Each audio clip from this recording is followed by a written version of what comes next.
Tell me in a sentence who you are.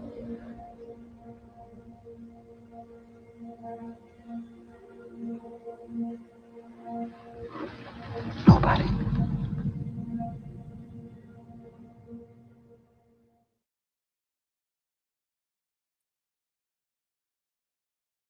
Of Chatting with Staxx. I'm your host, Bill Staxx, and today I got Robert LaSardo. Well, look at this person. They're just playing themselves, or they're playing. Because here's the thing, man. It's a visual medium, and a lot of people go by how things appear. They want to look at beautiful things, beautiful people.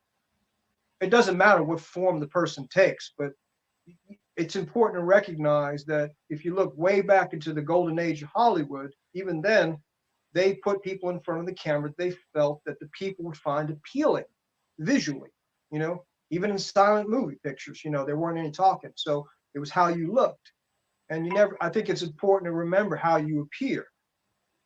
You may have within you a romanticist, a philosopher, a scientist, all these other qualities. But if you don't look like the stereotypical scientist or the stereotypical leading man or the stereotypical whatever, they probably won't hire you.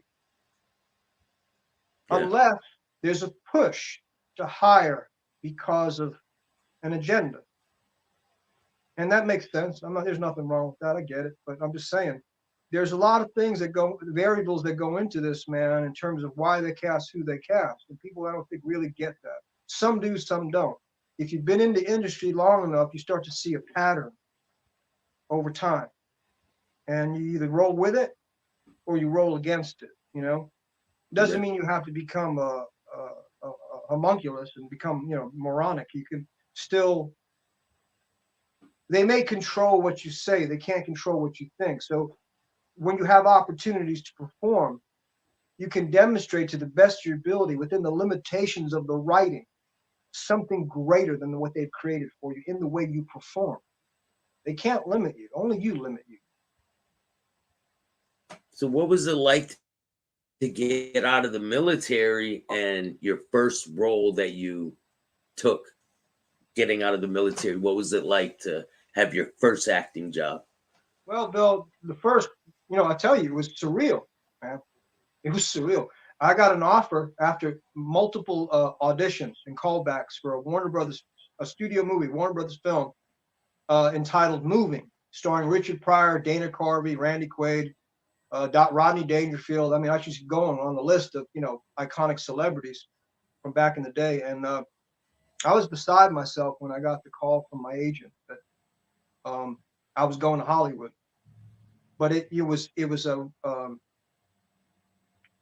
almost an insidious process, man, of just going back in there and having an audition for the vice president of Warner Brothers casting, and then meeting the director and the producer. Man, it was nerve-wracking. It was exciting and terrifying all at the same time, and you're wondering, well, man, they're calling me back for round 2 and they're calling me back for round 3, and then they narrow it down to 3 other people that you're competing against, and you're like, fuck, pressure's really on, man, and you just go in there like a fighter with your blinders on, and you look at your opponent, which is you, not them.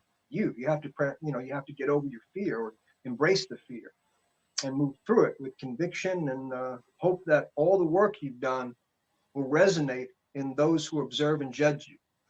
And in this case, the judgment was, you have the job. you've succeeded, son. And now we're going to fly you to California under contract with Warner Brothers for 3 months, man. And I got to meet Richard Pryor and work with legendary talent, man. So it was one of the most, I think, from point of view of here, my heart is probably the most endearing experience I had professionally. Yeah, Richard Pryor, all those people you named, Rodney Dangerfield. Man, I used to watch his movies when I was a kid. Yeah. the diving board, right? He had they were like high diving in one of the movies. He was a coach or something like that. It's hilarious. So what was it like being around them on the set? It was scary at first, you know, but then you know, Richard Pryor was so nice to me, man. He treated me like a friend. He said, "Hey, what are you doing next week?" And I said, I'm at the hotel. And he said, "Well, you want to come over to my house and watch the Sugar Ray Hagler fight?" I was like, "Oh, yeah." And so he had a driver came pick me up, and then I'm sitting next to him and some of his friends, and we're watching the fight. And I'm thinking to myself, a couple of years ago, I was in the Aleutian Islands in the middle of nowhere, and I was playing records, literally listening to Richard Pryor stand-up on these LPs, you know, the old records they had, the LPs, you could listen to stand-up comedians. I was listening to his stand-up routine on a record, and now here I am sitting next to him. So it was too much to, you know, some things you go into shock. It takes a while before it registers that it actually happened, you know. Yeah. If anybody would have told me, you know, while I was stuck in this prison in the middle of Siberia, that check it out, I got to whisper something to you. Here's my crystal ball. And about a little over a year out of the Navy, you're going to be in Hollywood sitting next to Richard Pryor. You know, that sounds insane, man. But it happened. So I was just grateful. I could just say to you, I was just grateful because I didn't even think I was going to, you know, if I consider my history and some of the choices I made in my earlier life as a young man, didn't think I'd even live to 22 or 23 or however old I was when I got out of the military. I was 22, and then I think when I went to do the movie, I was either 23 or 24. It wasn't long after. So I couldn't believe I had turned my life around to such degree. And I think some of the people around me couldn't believe it either. And not everyone was nice about it. You know, it's ironic that the same people trying to tell you get your life on track are the same people that when you do that, they kind of hate on you for it. It's kind of a weird phenomenon. You changed, right? You're the one that changed. It's like, wait a minute, guys. You guys told me to do this, and you do it, and yeah, but we didn't expect you to pull it off. It's kind of like what's his name? John Cassavetes movie, the film in the 70s. Killing of a Chinese bookie. Ben Gazzara owns a strip joint, right? And then he owes money to the mob. And they say, listen, I'll tell you what, you kill this guy, we'll settle the debt. So he goes, kills this guy, right? And he calls the guys up and says, I killed the guy. And they said, you killed him? He said, yeah. Oh, you know who you killed? No, I didn't really care about that. You just told me to kill the guy and then pay off the debt. But you killed this Asian man who's one of the most powerful organized crime figures. So I go, okay, well, but is the debt settled? He said, well, no, we got to kill you now. Why? Because we didn't think you'd be able to do it. We sent you on a suicide mission. So I never forget that, man. So he went and did what he was told. He did it, pulled it off. And then for his efforts, they put a hit out on him. I'm not trying to make it all dark or anything or blame anybody for nothing. I'm just saying, be careful, people out there, when you try to impress people in your life, because the same people motivating you or seemingly motivating you will be the same people that'll be judge and jury to your execution. Yeah. So was that first role, was that like the catalyst to be like, I really want to do this and this? No, it actually, no. I would say, well, yes. 50-50. It's like that book. It was the best of times. It was the worst of times, because it was an opportunity, man, for me, like no other. I had basically pulled a lottery ticket, right? Here's the catch, though. This man that was representing me at the time, my agent, who I thought was my friend, he basically turned down a 3-picture deal with Warner Brothers on my behalf. And Stuart Kornfeld, who was one of the producers on that movie I was telling you about, he went on to produce movies like Tropic Thunder. He did a lot of the Ben Stiller movies. And he came up to me one day on set and said, Robert, can I talk? I said, sure. He said, I'm a little concerned. He said, you know, I don't know if your agent realizes how talented you are, because he couldn't get his mind around the fact that the agent was turning down a 3-picture deal with Warner Brothers. And I was too green to know that that was probably one of the worst choices anybody can make career-wise. You know, for me, I would, you know, if someone presents a deal like that with the studio, you don't walk away from a studio deal unless you're out of your mind. Of course not. But apparently the agent thought it was good medicine for me, and thought it'd be better that I come back to New York and audition for roles like Punk, Mugger #1, stuff like that. He said, well, here's he my didn't even, I said, what's your didn't philosophy? bring it by you? He didn't run it by you? Yeah, Nothing? he did. I asked, well, he did and he didn't. He gave the illusion of a democracy when it was really a monarchy. He was dictating to me the like the tablets. Moses come down from the mountain with the tablets of the law and the fundamentals of what we need to do, Rob. This is what we need to do. We need to basically keep a situation where you have room to explore and audition for a variety of things. If you get locked up in a contract with Warner Brothers, you're not going to be able to compete for other things. I said, okay, seems like a reasonable argument, but here's the catch. What I was competing for was nothing. There was Mugger #1, Punk, Yeah. Thug number, all that kind of stuff. And Warner Brothers saw an ability. Marion Doherty, like I said, the vice president of casting, and some other people, the director, Richard Pryor, a bunch of people said to me, you have great talent, whatever. And they wanted to groom me for things that were much more substantial. So though the agent had a point that if I agreed to marry Warner Brothers for 3 years or whatever the deal would be, he was correct in that I would be exclusive with them. But why not be exclusive with a company that wants to create characters that have depth and are fleshed out, that aren't caricatures? So he basically, I won, but I lost, because he basically had me come back to New York and put me in a position where I had to compete for things. It's like kind of like this, like you win the lottery and then you got to give the money back and you're poor again.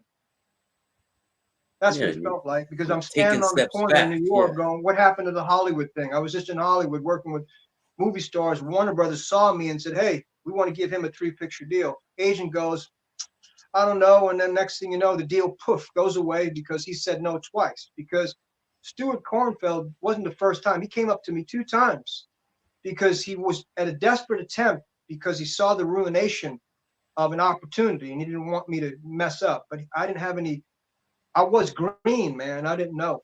If I knew what I knew, it's like 20/20 hindsight. We all have it. If I had known what I know now, I would have fired the agent on the spot or told him, listen, you either take that deal, man, or like, I'm going to call the union, or I'll just come to, you and I'll sit down. I'm going to make it real clear.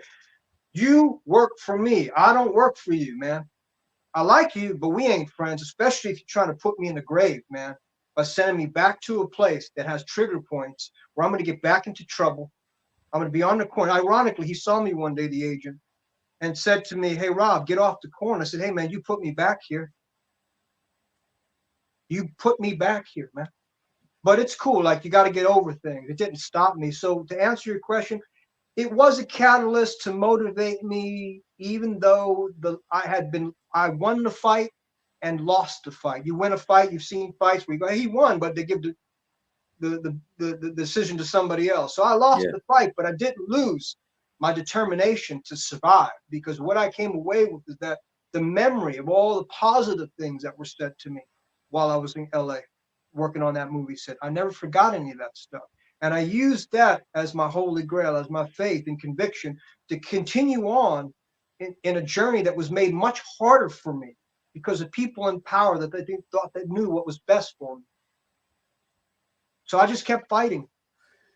It's like Maximus in Gladiator. He says, he says, Rome is the light. I've been to all parts of the world. It's all darkness. And Caesar says, yeah, but you have not been there. You haven't seen what Rome has become.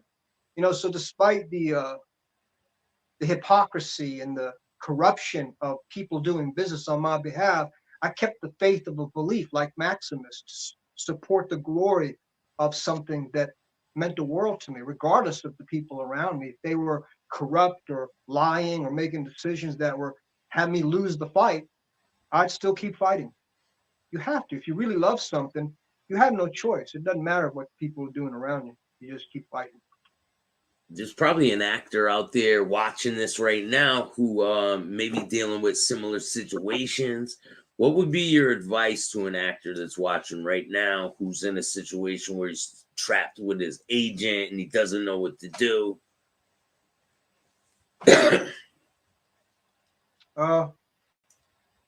First thing I would say is when you present your argument or your point of view, present it respectfully at first. If that doesn't work, then maybe put a little edge on it.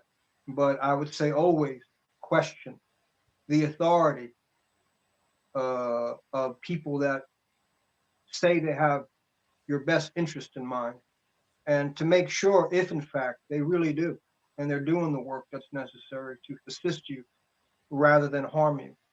It's not to say become a paranoid. I would just say ask questions, do your homework, pay attention, make sure that what they say they do. They walk the talk, you know, and don't be afraid to say, hey, look, can we sit down and have do you have a free day or something? Can we have lunch, or can we take a meeting? Can I talk to you on the phone? Whatever the circumstances, sit down and just tell whomever what you feel, what your goals are, and see what, and ask them. So how do you know, we're collaborating here to make something happen together. It's us, not just me. It's you and me together. So how do we, because they always use this we terminology, us, you know, this is good for us. Well, what are you doing that's good for us? And don't feel that you have the right to question what they believe is good for us, because what they believe is good for us may not be good for you. And sometimes it is. It all depends on who you're dealing with, man. It's been my experience, though. If you give the agents and the managers too much power, man, they'll steamroll right over you. The whole thing back from you, right? Not let you know about opportunities and things like that. Yeah, there's that element too. Yeah, there's that element too. So I'd say that, you know, just don't give up your power. You can give respect to those who have assisted you, but don't make them God. They're not your daddy.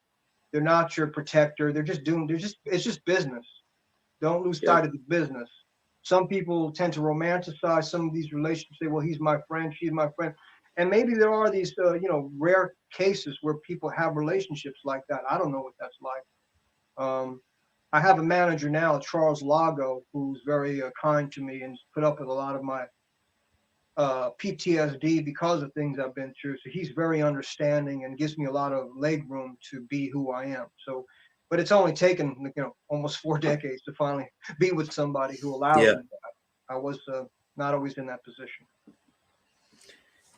So with the next roles coming up, have you dealt with, well, you went back to New York, right? After the first role with Dangerfield and all that. What was your life looking like at that point?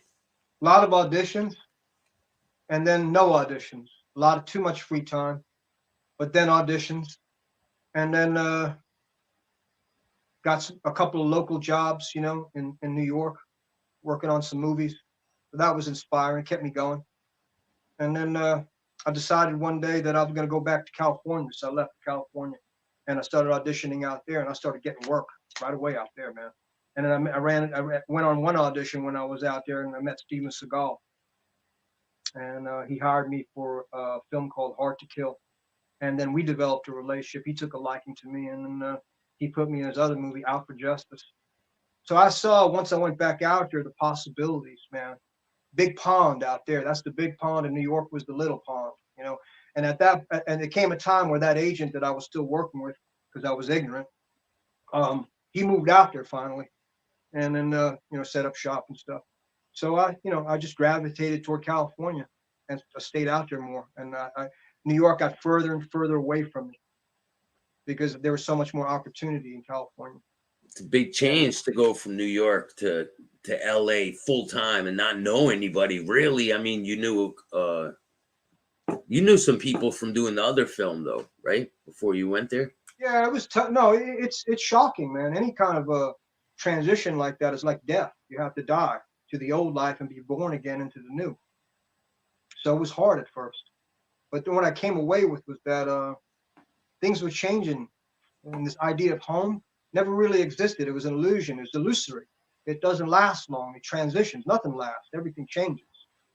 A physicist will tell you that. So I started to see things starting to just people, relationships, everything started just becoming more ethereal. It's just like a dream, and it was starting to turn into a bad dream.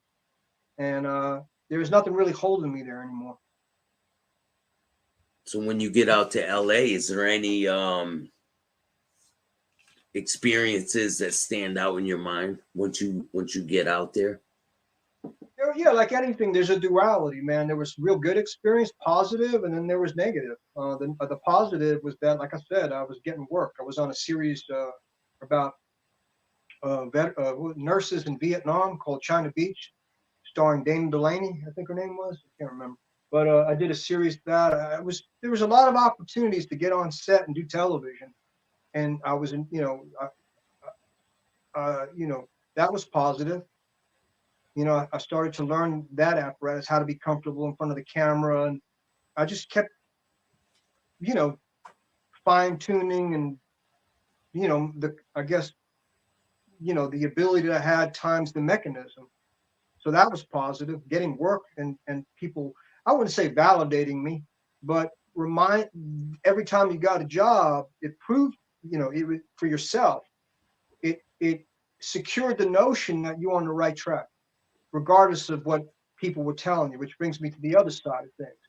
When you start working and making money, it doesn't even have to be a lot of money, but if you make enough money to pay your bills as a performer, you won the lottery, in my opinion. Forget about any pipe dream about being a movie star. If you can just make a living in a profession that is so competitive, you've already won. The difficulty is that if you surround yourself with, undoubtedly you're going to surround yourself with other actors or people in the industry because it's an industry town. The problem is you got to be leery, is that, or I learned that people aren't always happy when you succeed, who are also in the same field, because it's kind of like putting a few people in a room and starving them, and then you throw a piece of bread in there after a week, and they fight over a piece of bread. It doesn't bring out the competitive structure itself. Doesn't bring out the best in people.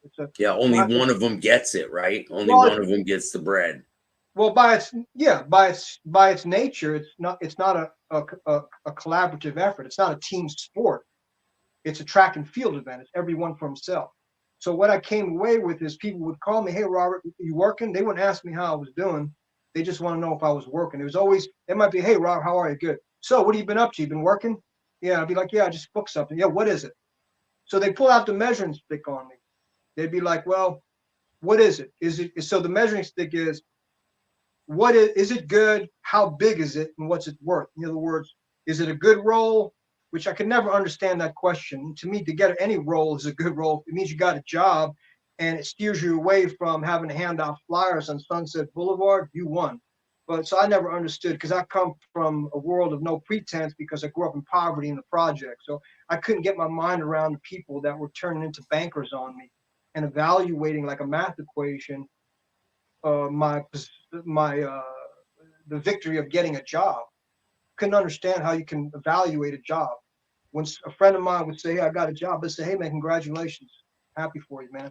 Hope they treat you well. Have a great time. If you want to talk about it, fine." But outside of that, the judgment that would come along with the victory was unbelievable, man. I couldn't believe some of the things people would say to me. Or and they would try to steal your thunder, man. They'd ask you questions like, how many weeks? It was always the thing. How is it a big role? How many weeks? And what kind of show is it? Is it a movie? Is it? There was this whole checklist that a lot of people were trained. I don't think it was their fault. I think they were just trained to look at things that way. Maybe, I don't know. Maybe it was their hunger. Like I said, back to my metaphor about being so hungry that it doesn't always bring out the best nature of people. And so I learned real quickly to keep my good news to myself. And so I would suggest that to anyone else.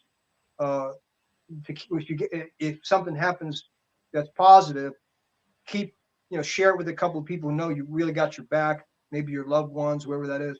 And then the rest, just keep to yourself, because they will confiscate it, or they'll try, or they'll measure it in such a way where you feel like you're losing when you already won the victory. You won, you got the job. And for the next week or so, whatever, you're going to go on set and you're going to make some money, pay your bills, and you're good. And it's a step. It's all about the journey, right? this idea of arriving to me is a fallacy, man, because even when you do arrive, eventually you have to descend. It's the duality of life. That there's a full circle of things, you know. What's over time, things start to fade away. Jimi Hendrix said it best. It's like a circus that comes into town and people feed on it for, oh, look at that, but then it kind of fades away. And it's a temporary thing. It's not permanent.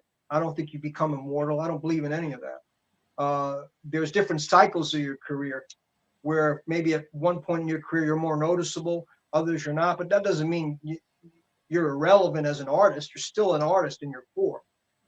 And that's important to remember when people are in situations like when I was in California, up each other's butts constantly, wanting to know where you're, you know, how relevant you are. So I realized how carnivorous the underbelly of the industry children was. I realized, wow, man, these people are they're really confused. And so, you know, just learn to build a thick skin and a wall around yourself, and don't lose focus of your goal. Yeah, like some people say, oh, I made it, but no, you got to keep working. It's not like, oh, I made it and it just stays like that. Like when you went and worked with Rodney Dangerfield and all them people, it comes and you got to keep it going. It doesn't just stay there. Yeah, I mean, the camaraderie, I think, is an illusion. I'm not saying it doesn't exist at all. I mean, there's people that will support you, but don't depend on it. Don't rely on it. Don't expect it. And I'm not saying be bitter either. I'm not saying expect the worst. I'm just saying don't react. Just find your zen, man, and just be grateful that you're alive and you're healthy and that you can do something you love. How many people can do this? A lot of people have jobs they hate, man. And so, but the other side of that, though, is that the people that are trying to get in what they think is this special room and world, they don't understand why some of us who've been around for years, who've suffered a great deal for our commitment, why we're not always happy about it. So it's very easy when you look at something like, I don't know, I'll compare it to combat. Unless you've been in combat and been in a firefight, you can't talk to anybody about war and what the PTSD, and you may have won the war and come home and they give you medals and stuff. And from the outside appearance, you seem to be the champion and the hero. But this flip side of it is what you had to go through and endure to achieve that may not feel good. There's other things that come with the win that can affect your psyche. And it may take years for you to heal that aspect of yourself. Ask any veteran who suffers from PTSD. Ask any celebrity who's fallen from grace, who's had to suffer the indignity of media slandering them because they don't look what they once looked like, or they're not as famous as they used to be. So they build people up and tear them down. And people who are so desperate to be in the industry that talk about, well, I'm just trying to get out of my day job and, you know, wish I could be where you guys, why are you guys so unhappy and bitter about everything? I say, well, do a couple of tours, man. Go to war, go to the Coliseum and fight for Caesar. Don't play it safe on the periphery in these little microcosms that you think are the war. That's not a war. That's just a local conflict. You want to go to war, go overseas and go to war. You want to go and find out about the industry, go to fucking LA, go to Hollywood, go to the Coliseum and fight and be beheaded a couple of times and have your head handed back to you, put it back on, and then go on down the road. And then talk to me about why.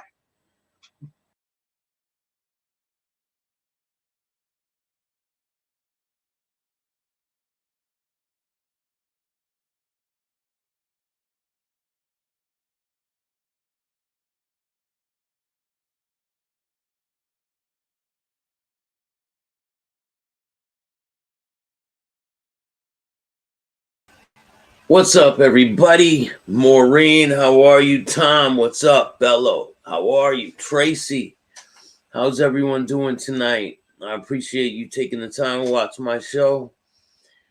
Louis, what's up? Generic.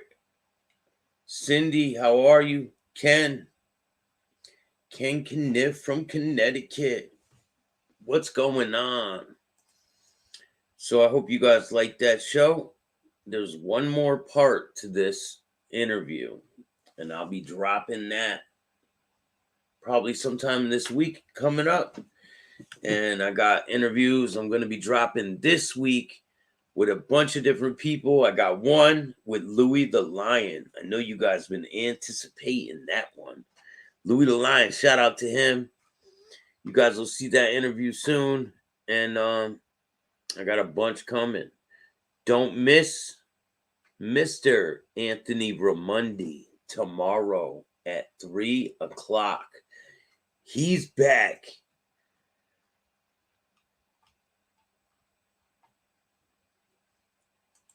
Yeah, man. So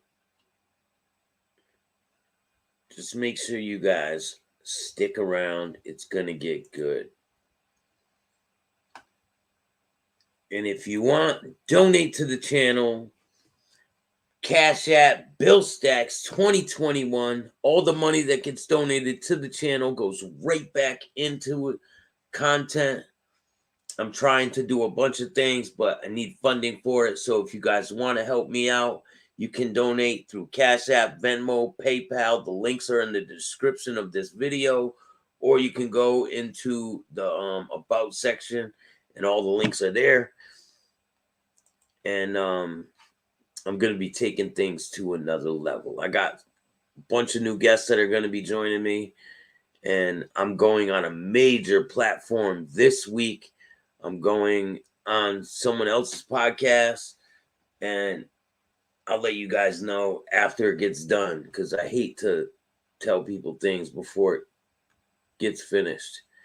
But I want to give a shout out to Chad Marks. I hope you get better, man. There's a lot of things, a lot of good things going on, and I can't thank all my people out there enough. You guys are all great. Make sure you guys hit the like, subscribe, and notification bell so you can get my videos every time they drop. Till next time. Peace.